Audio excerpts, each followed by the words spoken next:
Hello, my name's Andrew Barlow, and I'm going to read some passages from my book, Warblegrub and the Forbidden Planet. First, let me tell you some background. The story is set in the future. Mankind has been banished from Earth for decades. In this time, Warblegrub, an interstellar gardener, has been restoring the environment and removing the waste and pollution mankind has left behind. In this scene, Warblegrub encounters the first human he has seen for a very long time. Given his shabby appearance, you might have expected Warblegrub to lumber, but his steps were surprisingly nimble.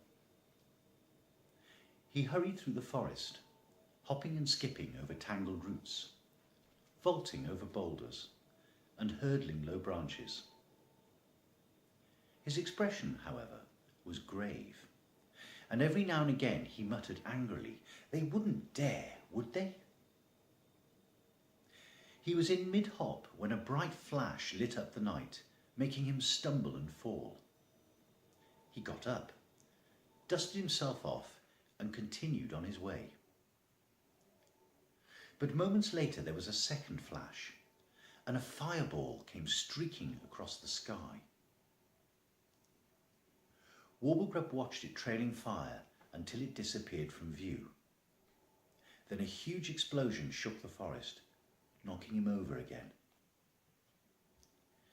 He lay on his back, head spinning, looking up through the sparse forest canopy at the starry sky. There was no doubt about it. The humans are back. Although he was angry, he could not deny he had missed them.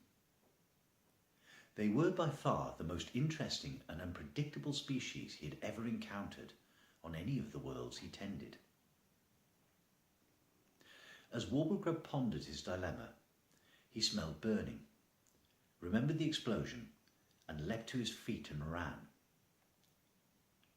Wisps of smoke were drifting towards him through the trees, and he began to find charred debris strewn over the forest floor. Gunmetal grey sheets, some marked with white letters and numbers, burned cylinders, cases, and various mechanical and electronic parts scattered among the fallen trees and branches. Studying the wreckage, he noticed the damage to the carpet of plants. He stooped to examine the burnt and shriveled leaves and felt sickened by the devastation. And death comes with them. Warblegrub dashed the tears from his eyes and headed down into the valley towards a bright orange glow. There was a long scar of blackened earth and burning tree stumps at the bottom of the slope. At the end of a trench full of smouldering cinders, he saw the remains of a small spacecraft, half buried in the ground.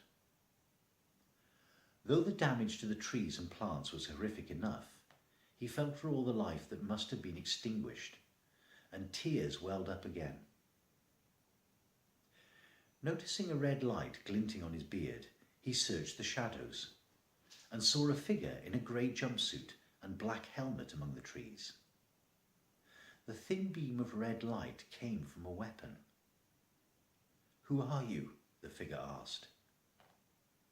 The voice was distorted by the helmet, but Warblegrub recognised it as human and female. Unclipping a small black device that hung from her belt, the woman waved it from side to side and grunted. Her visor rose, and Warblegrub was surprised to see how young she was, certainly not much more than 20. She approached, her weapon ready, the red dot quivering on his chest. She eyed him suspiciously. "Who are you, and what are you doing here?" she asked warily. "We were told no one was allowed to set foot on Earth." He offered her his hand. "I'm Warblegrub." "I'm Al," she began, then stopped herself. "I'm Pilot Officer 478. "I prefer Al," said Warblegrub. "It's not Al, it's Alex, but you will call me 478. Alex is a much nicer name. It's Pilot Officer 478, she warned, and pointed another black instrument at him. It gave a high-pitched whir, and a yellow light appeared. Looking puzzled, she shook it and pointed it at him once more. But again the yellow light shone. It must be malfunctioning. What's wrong? Asked Warblegrub. Alex frowned and peered at him suspiciously. It's not registering you as a life form.